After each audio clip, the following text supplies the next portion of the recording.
Bonjour. Quelques halachot autour de la mitzvah du respect des parents et des maîtres. Il faut être très vigilant au respect des parents car il est l'égal du respect que l'on doit à Dieu lui-même. Aussi bien l'homme que la femme doivent respecter ce commandement du respect des parents. On respectera également la femme de notre père, mais qui n'est pas notre mère, ainsi que le mari de notre mère, mais qui n'est pas notre père, et cela tout le temps que dure leur mariage. Les grands-parents, les grands frères et les grandes sœurs sont également à respecter au même titre. Il faudra également respecter ses beaux-parents. Qu'appelle-t-on la crainte due aux parents ? Cela consistera à ne pas s'asseoir à leur place, à ne pas les contredire. On n'appellera pas ses parents par leur prénom. On ne répondra d'aucune façon aux reproches que feront les parents de quelque façon que ce soit. On se gardera de leur faire honte, ni de se mettre en colère envers eux. Mais on gardera le silence, car nous y sommes enjoints, de par la mitzvah de Kiboud Av Vaem, du respect des parents. Qu'appelle-t-on le respect des parents ?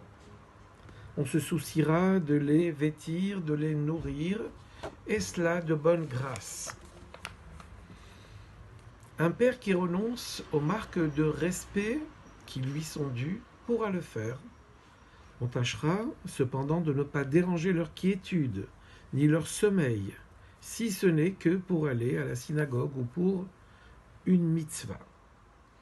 On n'obéira pas à ses parents s'ils nous demandaient de transgresser une des lois de la Torah orale ou de la Torah écrite, car nous-mêmes et nos parents sommes soumis aux mêmes obligations envers Dieu. Celui qui voudra véritablement honorer ses parents suivra strictement le chemin de la Torah, car on dira des enfants, heureux sont les parents qui les ont portés à l'existence et qui les ont éduqués.